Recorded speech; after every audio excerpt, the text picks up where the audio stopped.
Everybody's got a price, it's the $1 million man.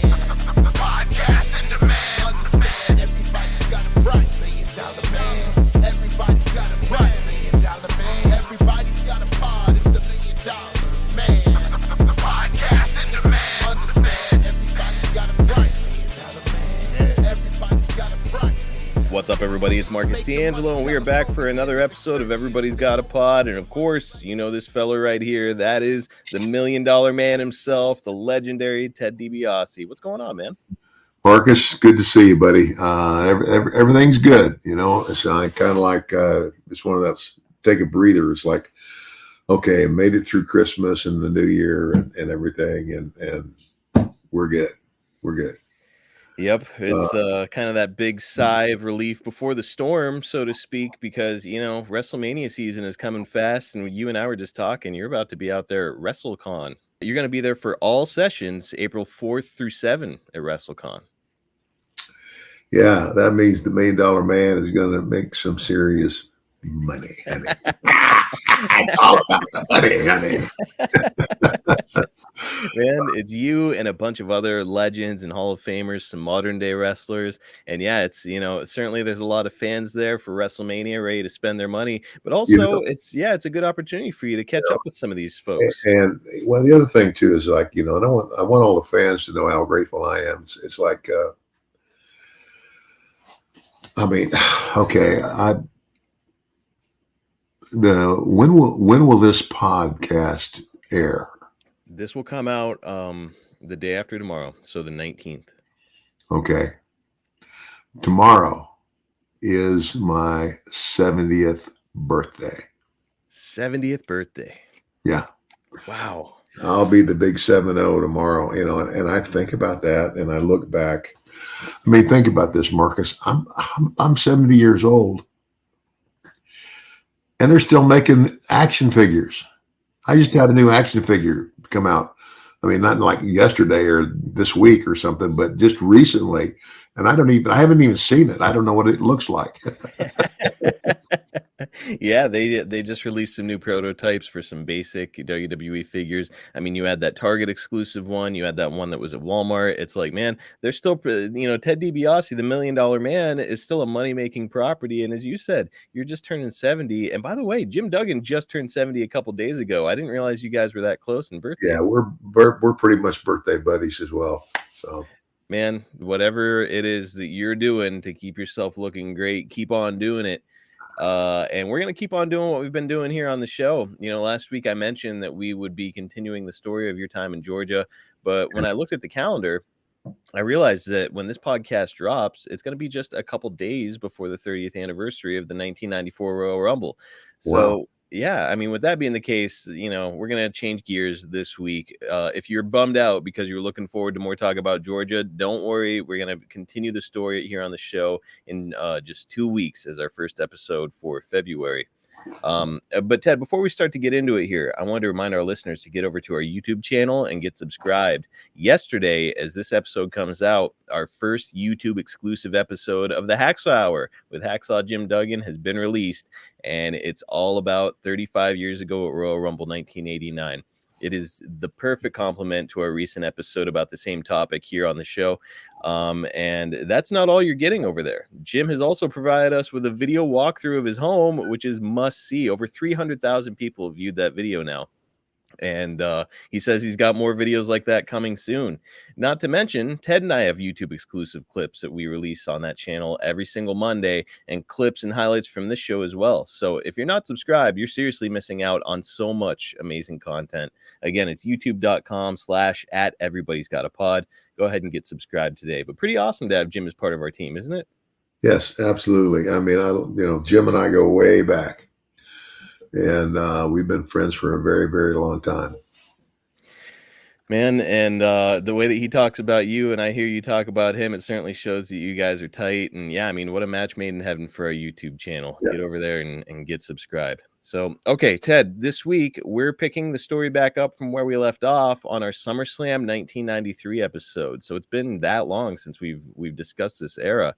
And on that episode, we covered your final days in the WWF as an active performer and retirement after an injury in Japan. So I definitely want to encourage our listeners to go back into the archives and catch that episode if you missed it. But, we mentioned previously that Vince had been arraigned in the steroid controversy by this time, and it's getting a lot of media attention. Between this, Hogan's departure, your temporary departure, I mean, the company is in a rough spot. And, stuff like this is being reported from the Observer. There was a lot of television publicity in the wake of McMahon's arraignment, particularly on numerous local NBC newscasts, which featured an interview with Tully Blanchard, where he stated that the look Vince wanted of his wrestlers, which is skin stretched over cinder blocks, is a look that you can only achieve from steroids. He said when he was there with the company, they tested for cocaine, but anything else went. He said that was a problem for him because he enjoyed cocaine. Blanchard said that because they brainwashed a generation of kids, he prays to God every night that someone takes the business down, which came off as a very strong statement. So, wow, man, Ted, those are some stiff comments there from Tully. What do you make of what he had to say? I don't know how much of what Tully had to say is true. I do know this. I mean, Tully was a pretty good worker. Tully and I also played football together at West Texas State. He was a quarterback of the team, and it was kind of like the friends I had, because I had already been there for a year when he came. And so I introduced him to a lot of my buddies and everything. And, it's kind of later, these guys are coming up and being, like that. How long you been friends with him? And I said, really, I don't even really know him. I mean, all I know is that, like me, his father was in the wrestling business. So Tully was not a very popular guy because pretty much, that attitude, it was an attitude issue. Yes. But I know now also that Tully is a very devoted Christian, and he's in charge of the prison ministry for John Hagee down there in San Antonio. And so he's doing real well now, but Tully's, version might be skewed because, I'm sure he very much wanted to be one of the main attractions in the WWE, and that never happened. I mean, he was part of a tag team, but it never blossomed. I'm sure like he would have liked it to. Right. And also, he was getting ready to leave the WWF in 1989. And right before he left, he got fired because he tested positive for coke. And that positive test made him less attractive to WCW. They rescinded their contract offer. And that spelled essentially the end of Tully Blanchard in pro wrestling, at least on a huge stage. It essentially ended his career. So I would imagine that he at this time was harboring some resentment for Vince in the WWF. Yeah, I would think so. But again, at the end of the day, for whatever reason, the only one he can blame is the guy looking back in the mirror. Yep. Before we move off of the steroid topic, I did want to ask you, you don't have to name any names, but did you ever personally witness any steroid use behind the scenes in the WWF? Yeah, I did. So everybody likes to paint this picture of just like rampant steroid use in the WWF. Would you say that steroid use in the WWF was more prevalent than in other territories you had worked in, or were you seeing the same thing everywhere you went? By the time the steroids came along, I was seeing it everywhere. So it wasn't, it wasn't anything. I mean, okay. Because of the WWF, because of Vince's move, it ended up that the WWF ended up being all the territories died, eventually because they couldn't compete with Vince. Mm-hmm. And at that point, if you're going to be a pro wrestler, you've got one place to go, and that's to the WWF if you're serious about it. And so, but no, it wasn't. I don't think it was any more prevalent there than it was in any other territory. I wouldn't think so. I would think that across wrestling, everybody's just, I mean, it's there and it's accessible. I mean, I'd imagine you could probably walk into any gym in the 80s and talk to somebody there and get your hands on steroids Oh if you yeah, wanted it badly. yeah. I mean, I remember, like whenever we went to LA, we all worked out at Gold's Gym in it's a famous gym down there. It's like right on the beach. Oh gosh. Uh, They call it Muscle Beach. Yeah, call it Muscle Beach. And that gym, I mean, that's where, and Schwarzenegger worked out there. I mean, there are a lot of celebrities that worked out in that gym. So, Yeah, and so I would go. I mean, I worked out. I mean, well, and even when I signed the contract with Vince, Vince said, Ted, he said, your work is great, but he says, I would like to see you have a little more presence in the gym. And, that's it. And I did, I mean, I started working out regularly, but the whole steroid thing was, I was kind of like, I was afraid of steroids. It was kind of like, because I would hear stories about people taking steroids and then all of a sudden they've got cancer. Right. That's because steroids does what? It makes things grow. Yeah. So, and when I start hearing those stories, I go, I don't care, I'll, and did I ever? Yeah, I did a couple times. And then again, just my fear of it is kind of like I was more concerned about my personal health than I was looking like Tony Atlas. I'm with you. I think, and obviously guys like you and Jake proved that it's not a necessary thing to accomplish success in wrestling. Right. Well, Gene Okerlund is going to leave the company shortly after you do. Bobby Heenan is out the door in December of '93, and both are going to make the jump to WCW. So, I mean, it's not just you and Hogan that are leaving in late '93. A lot of stalwart names in the company are gone, and it's really starting to feel like people taking lifeboats off of a sinking ship. So, Ted, can you talk a little bit about how losing guys like Gene Okerlund and Bobby Heenan would impact the presentation of the company at this time? Well, I mean, it was, I mean, because of them being established as they were, I mean, that obviously they were put in those positions because they were very good at them.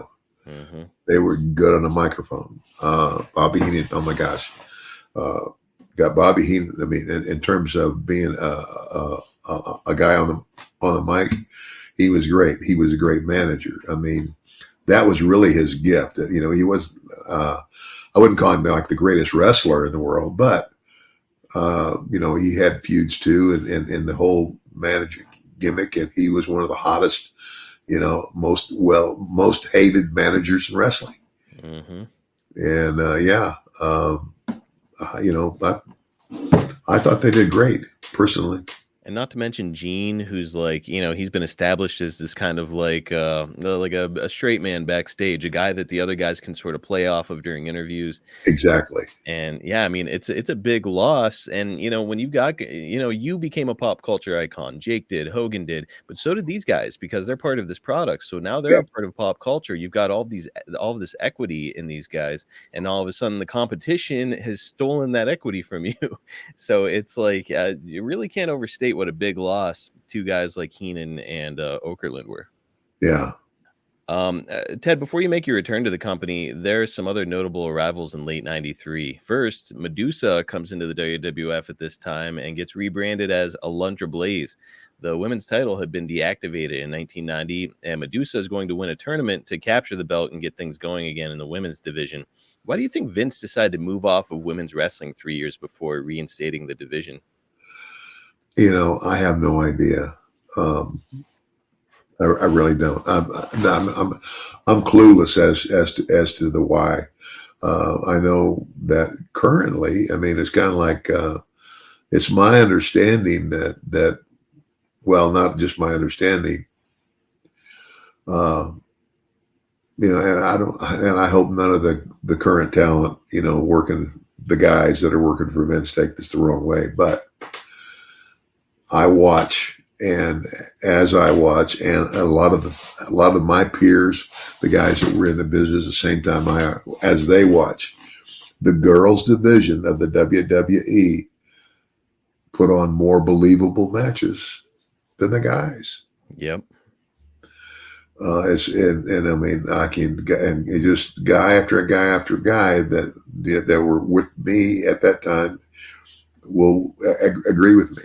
So, and I don't know why.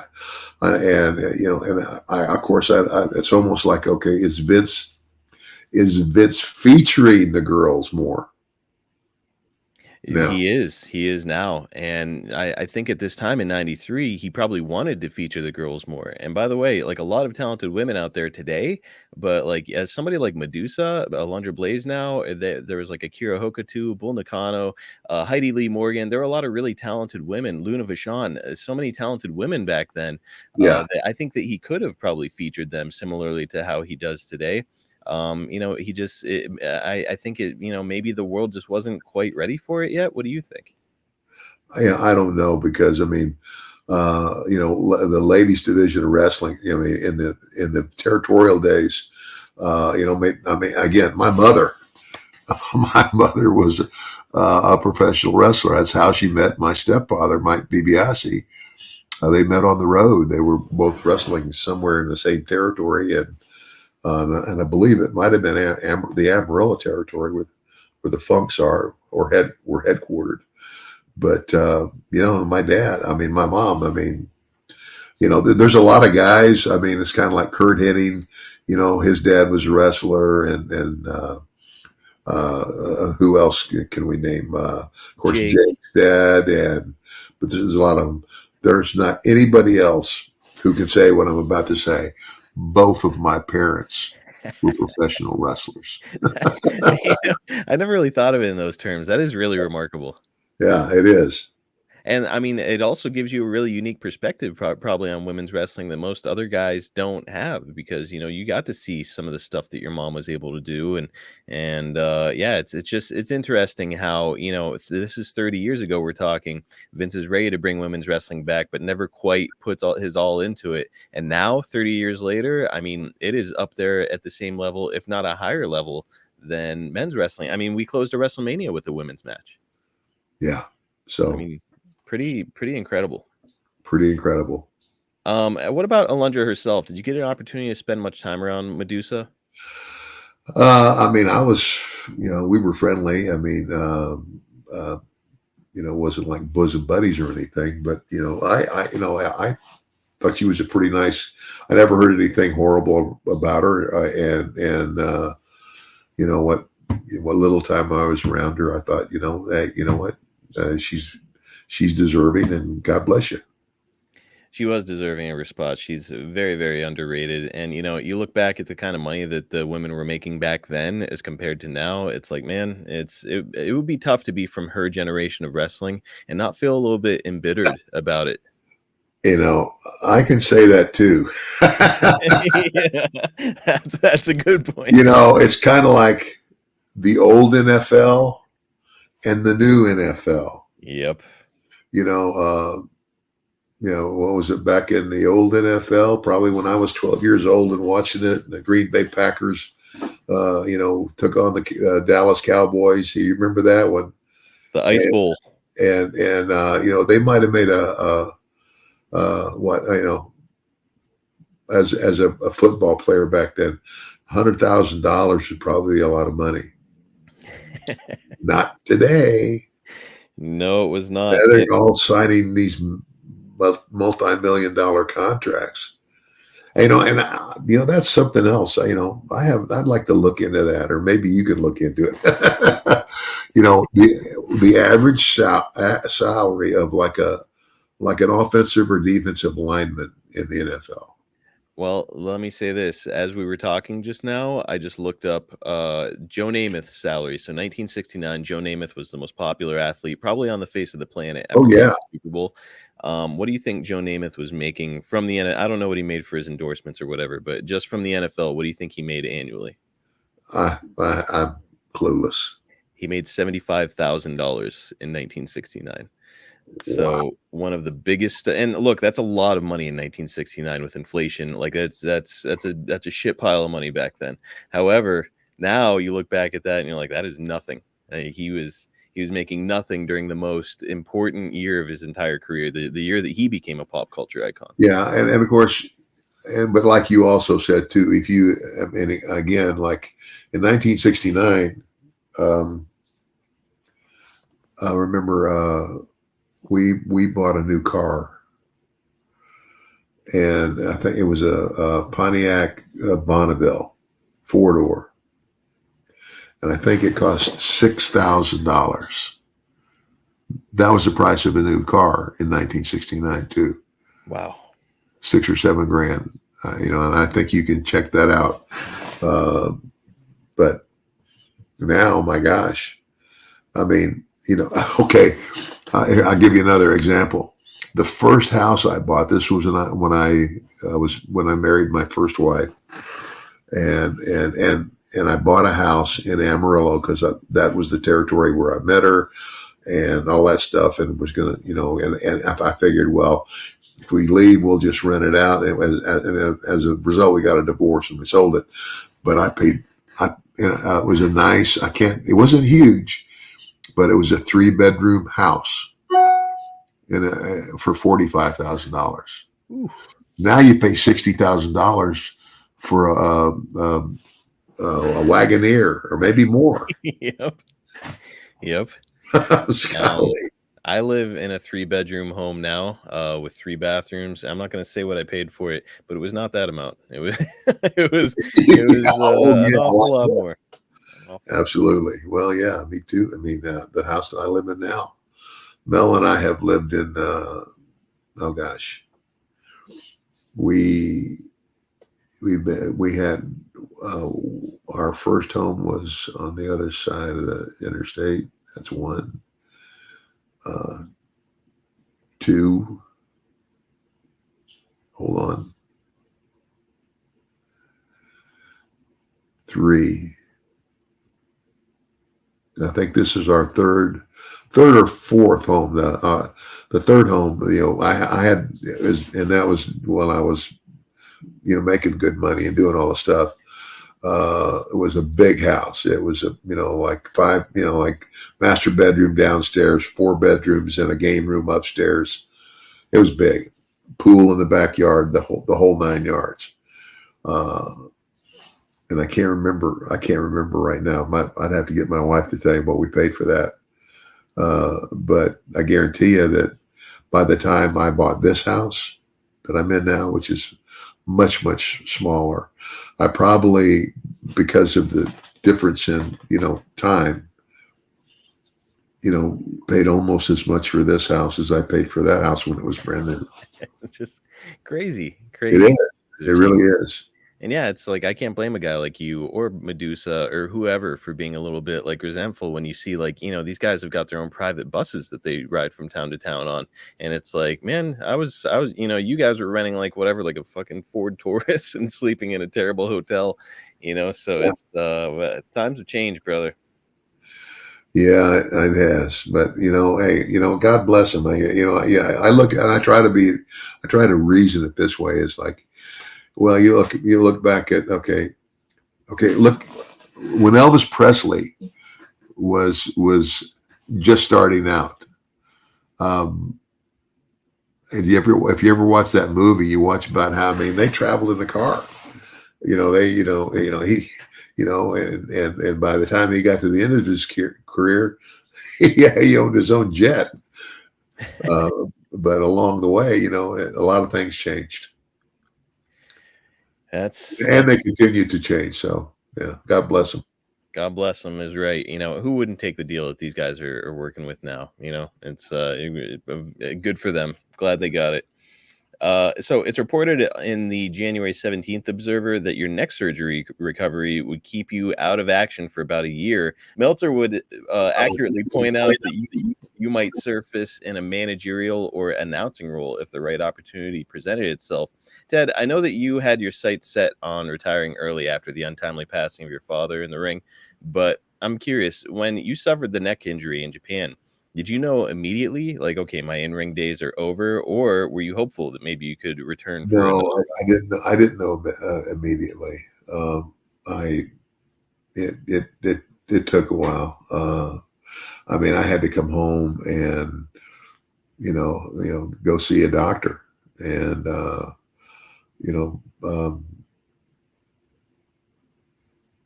it's kind of like, I think Jake, if I'm not mistaken, had a similar surgery with his neck. Have He you guys did. talked about it? He did, yes. And I think it was recommended to him that he stop wrestling at that time. Yeah. Well, and that's what my doctor said. He said, he says, "No, I can't tell you what to do." And he says, "But he says, like it's almost like this could come back to haunt you again." So his recommendation was, I recommend that you retire. And I think when this all happened, I think I was 39. I was about to turn 40. And back to the promise I made to myself, I said, just because my father died at the age of 69, I'm sorry, 45, in 1969, I said, I'm not going to stay too long. And I was about to turn 40. Okay, I'm about to turn 70, now, tomorrow. Yeah. And you've got your health, so probably the right Yeah. move is to Yeah. step away. Yeah. So, well, you've been out of action with the WWF since August '93 at this point, but here's the new year's getting started. You're brought back as a surprise color commentator at the Royal Rumble. During this time away, you'd have your surgery. Is that correct? I think so. Yeah. Okay. Now you're going from working every single day and being on the road constantly to all of a sudden you come to a full and complete stop with that lifestyle. Was it a difficult adjustment for you? No. I mean, after being on the road, like I had been on the road, it was like, thank you, thank you, thank you. Yeah, it's kind of like, I got to do what? I got to show up for the pay-per-view and do commentary, and then I would show up again once a week. I think for a day, maybe two, and do the voiceover stuff with Gorilla Monsoon because they used to do 3 shows once every 3 weeks. They would do a Monday night. It was 3 weeks of Monday Night Raw, and then or whatever that was, Wrestling Challenge. I can't remember them now, but they would do 3 shows on Monday, 3 shows on Tuesday, and then the only thing I would have to come back for was the commentary, because they would just do all of the wrestling for those 3 weeks of shows, but then you'd have to do the commentary, come back and do the commentary in the back in Stanford. Right. Okay. It's like the voiceover type commentary. Yeah. So, Yeah. man, life had changed big time whenever you get this call to come in and become an announcer, which is a good thing. It's a good change. Well, here's the big question, Ted, and it's one I'm sure most of our listeners are dying to hear about. As Royal Rumble begins to approach, do you have any recollection of being contacted to make your return to the company? Well, yeah. I mean, it was a call from Vince and wanting me. He says, I got something I want you to try. And that's what it was. It was to be, like he would be the play-by-play guy, and I would be the color commentator for the what was it, the Royal Rumble? Yes, sir. Yeah. And so that's what I did. That was my, and then as a result of that, he told me, he said, you know what, you did pretty good. He says, I'm going to think about it. But he says, if you're interested, you may have another spot here at that. And so then, yeah, it was the WrestleMania right after that. Vince said, he says, I want you to come to the pay-per-view. And so Vince told me that night, he says, okay, buddy. He says, there'll be a car waiting for you at the hotel in the morning to get started. And so I went from that WrestleMania night to getting in the car the next morning from, and we stayed somewhere really close, and went to Stanford, and now I'm on my way with the voiceover thing. Off to the races. Yeah, off to the races. Well, when you get to the building on the day of the Royal Rumble, it's in Providence, Rhode Island. Is it surreal being there without your gear or knowing that you've got a match ahead? Like, for perspective, you've been doing this for whatever it is at this point, 20 years, and all of a sudden you're still one of the boys, but you're not doing the stuff you're usually doing. Yeah, it was a little strange feeling. Yeah. Well, and again, the other thing was, it was like, okay, I'm one of the boys, but this is something totally new to me. Mm-hmm. It's like, Vince is the guy, and he's the guy, calling it play by play, and I'm his color guy, and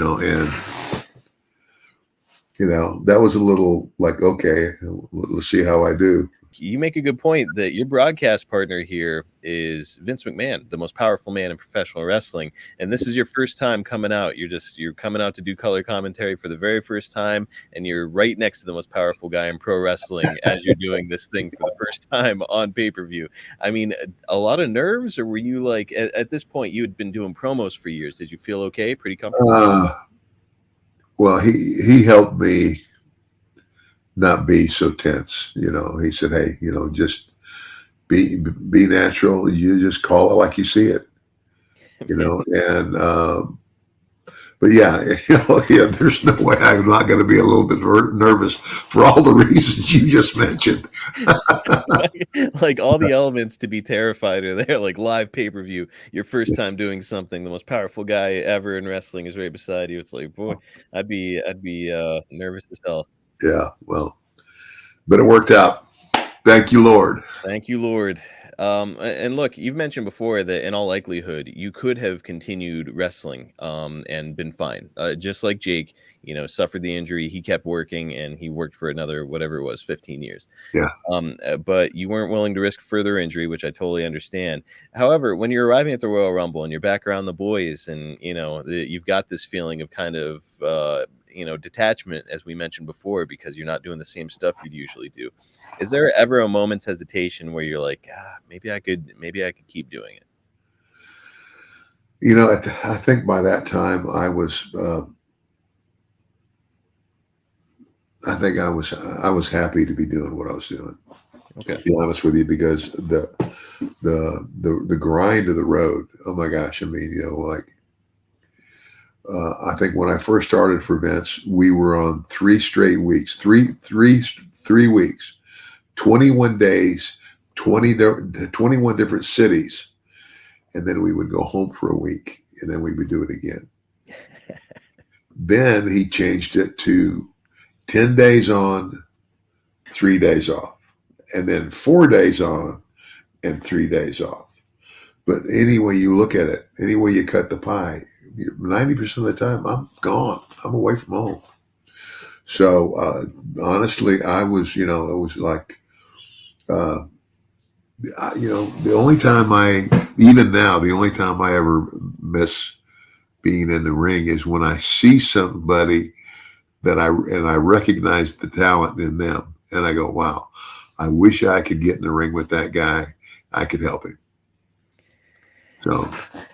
Well, I mean, looking back on it now, 30 years later, the benefit of hindsight, if you could go back to this 1994 version of Ted DiBiase and give him advice like, hey, step back in the ring for another year, or no, keep on this path, would you advise him to get back into the ring and, take advantage of his youth, or nope, you're on the right path, keep doing the commentary thing? No, I would say you made the right choice.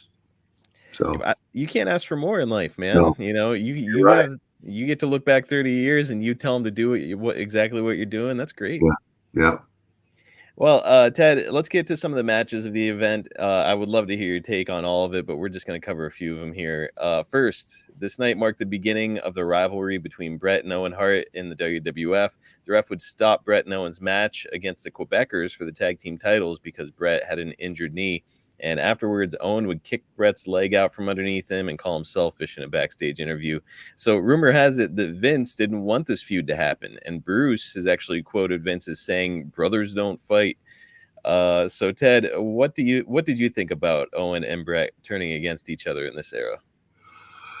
Well, I don't really, gosh, it was like, I kind of looked at it like, well, that's, it's a work, it's not really turning it on each other. It's like, one guy's going to turn heel and the other guy's going to stay babyface. And it's just, it's something new and different, but especially where you have two brothers involved and everybody knows they're brothers and everybody knows the history that their dad actually promoted wrestling, up in Calgary for years.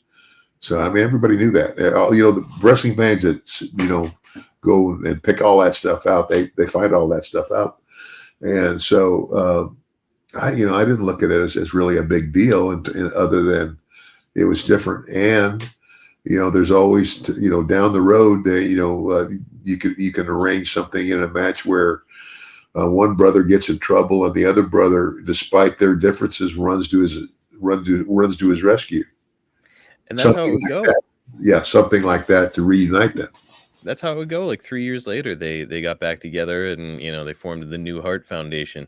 But yeah, and Owen was so good at playing like the bratty, hateable heel at this time, who just like resented his brother for all of his success. It came off great, didn't it? Yeah, and to this day, Owen has so much ahead of me. So many things he could have done had he not fallen. Oh, it's just unbelievable. Awful. And it's at this time in 94, you could argue it's probably between Bret, Owen, and Shawn Michaels is the best in-ring technician in all of professional wrestling, bar none. Now, if you had to choose between the work of Bret and Owen, who you going with? Who's better? Oh, wow. I know it's tough. I think I'd still go with Bret. Okay. I don't know. I don't know. That's really a tough one. Bret was a little closer to your style. I think Owen was kind of starting to usher in that age of kind of awesome high flying technical moves as well mixed in. So it's like Owen had a little bit more to offer from like maybe an entertainment standpoint, but man, when it came to just being a technician, hard to beat Bret Hart. Yeah. Yeah. Well, and that's it. We came from the same school of psychology of what wrestling is and how you make it, same mentality. So. Well, Ted, next I wanted to ask you about the match that probably most listeners are excited for. Yokozuna and The Undertaker are going to square off in a casket match at this event. Taker will have Yokozuna in trouble, but there will be a bunch of run-ins from Crush, Kabuki, Tenryu, Diesel, Atom Bomb, the Head Shrinkers, Bam Bam Bigelow, Jeff Jarrett, and Mr. Fuji. So like a whole army of heels are just coming out of the locker room to stop The Undertaker. They all beat up on him. His urn will get cracked open and green smoke is going to billow out of it. Taker gets put into the casket, and then we get this absolutely insane moment. That's our only clip this week. Here we go. Wait a minute. I don't know. What's this? What?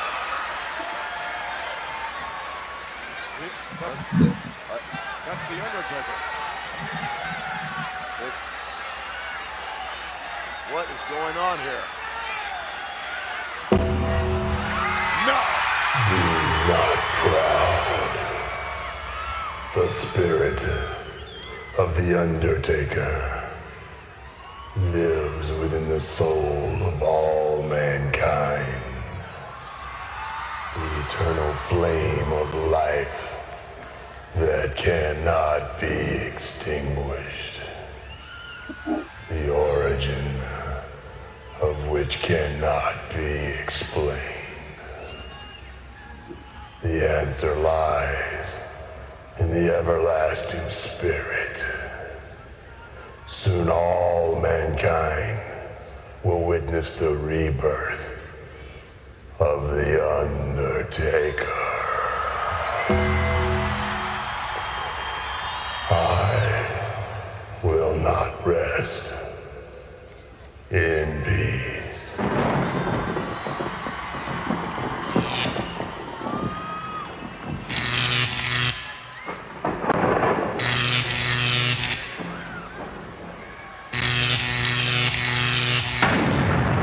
What is? Oh my! What? We've never seen anything. What? Anything quite What like is- this. What is that? Hey, wait a minute. Wait just a minute. So the Undertaker dies and ascends into heaven. Ted, I don't know if he ascends into heaven.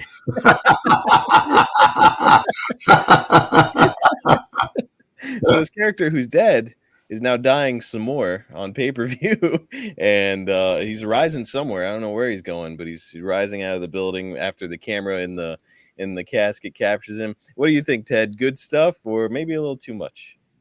I mean, I remember that, and I enjoyed it. I mean, hey, you know what? It's Vince had made wrestling sports entertainment, so like, let's entertain them. Let's, why not? I thought it was pretty cool. A lot of fans they say like, oh, this campy, cheesy stuff, and I'm like, I don't know. I kind of like this guy can like summon lightning and just rise from the grave. And here's the other thing you got to understand, and it's what I've grown to understand. I mean, when I first went to work for Vince, I was still in that old school mentality, and how we used to do things. What Vince McMahon did is he took professional wrestling and he marketed it to a younger crowd. That's why, like all of your heroes are bigger than life. And it's just kind of like, and all of your villains are bigger than life. And it's, kind of like, I was like Snidely Whiplash, and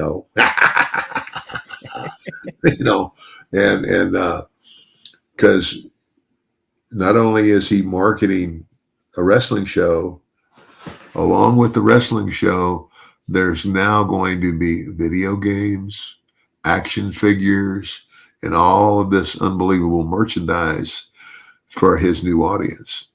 And I, back then I didn't understand it, but I'm telling you what, it was a stroke of genius.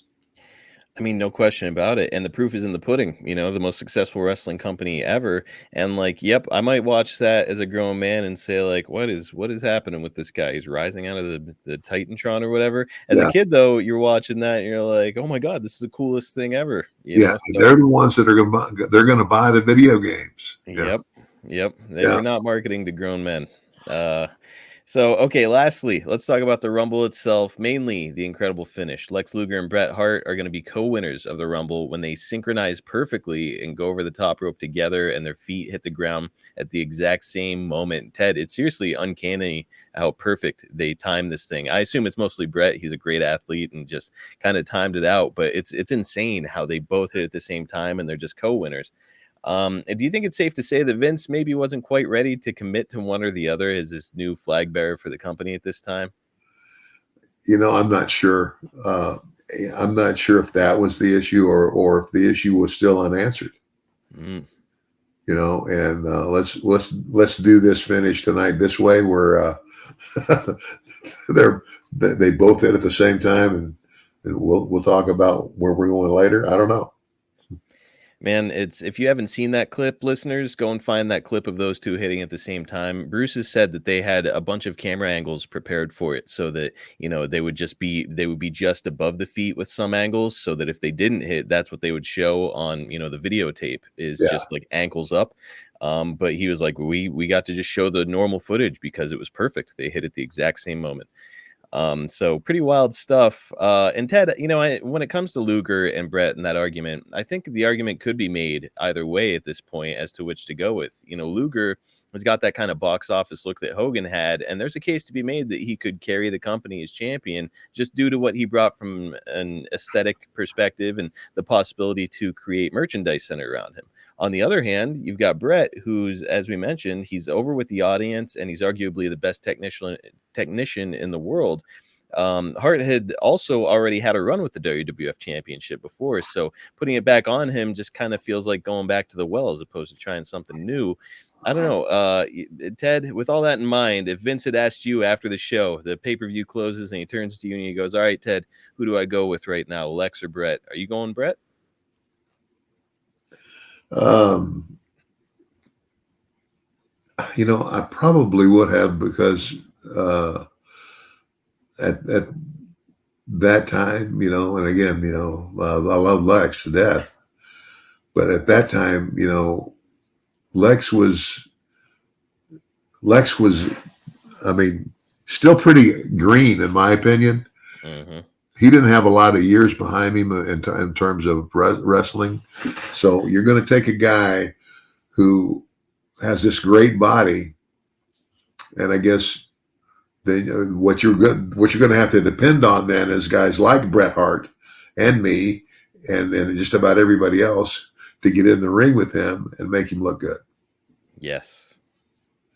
I mean, just seriously, that's where it was at that time, because Lex, was not that much of a seasoned guy. He just had this great look, and God bless him, because it takes a lot of discipline to build a body like that and maintain it. No question about it. I mean, he's one of those guys who's probably avoiding all sweets on the road and limited carbs and, just a high protein diet to keep himself where he was. So, I mean, a lot of commitment, and good for him. It's incredible. But your perspective on this is really valuable because you lived through the days of Warrior, not comparing the two, because I think that as human beings, they're very different people. But, you lived through the era of a guy who's got a great body, but didn't know how to work. And yeah, maybe it was okay for a while and sold a bunch of merchandise, but we all saw how that ended up. Yeah. And that was the other thing. It's like, and maybe Vince knew that going in. I mean, Vince is, obviously he's a brilliant guy to build a company like that. And of course, to have an understanding of where he was going and, changing the audience to be to a younger crowd and stuff like that. But I don't know,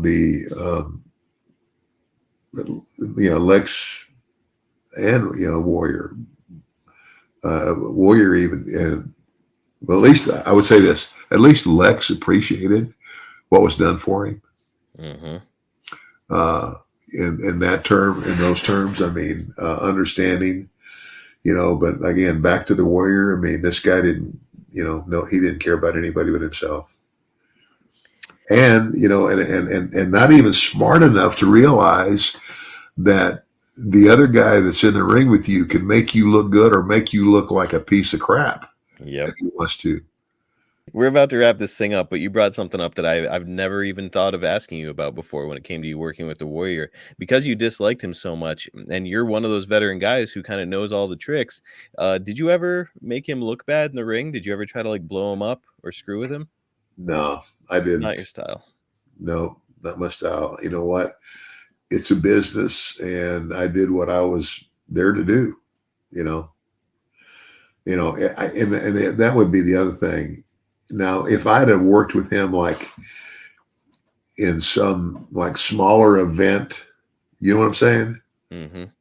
That's where I would have, but on a major telecast, no, I'd never do it there. You're the consummate pro. So, anyway. All right. Well, we'll leave it there for this week. We will continue to discuss the WWF 30 years ago in 94 over the course of this year. Next week, we're making the podcast all about our listeners. It's time again for you all to take control of the show with another edition of Ask Ted Anything. Those are always fun, aren't they, Ted? Excuse me. God yes. bless you. Yes, they are. Thank you. Well, before we go, I do have my usual reminder for you guys that if you'd like to get this podcast with no commercials, get access to a ton of sports, entertainment, and other shows, you've got to go to premierstreamingnetwork.com and get signed up for Premier Plus. Like I've said, RVD's got a podcast over there. We're over there. Sabu, you've got the game event. You've got so much content over there. You've just got to go and see it for yourself. I can pretty much guarantee you're going to enjoy it. Again, it's premierstreamingnetwork.com, Premier Plus. By the way, please do not forget to vote for us as the best wrestling podcast of 2024 through the Sports Podcast Awards. It only takes a couple minutes, and it would mean the world to Ted and I if we could win this honor. So you can find the link to vote on my X account at Marcus P. D'Angelo or on Ted's social media at MDM Ted DiBiase. Or if it's easier, just head to sportspodcastgroup.com and cast your vote right now. Dad, that's going to wrap us up for this week. I love looking back at you in the new generation era. It's such a weird clash of eras. So it's fascinating to get your take on it. Amen. And along with what Marcus wants you to remember, I want all of you to also remember that everybody's got a price for the $1 Million Man. Yeah. Catch you guys next time right here on Everybody's Got a Pod.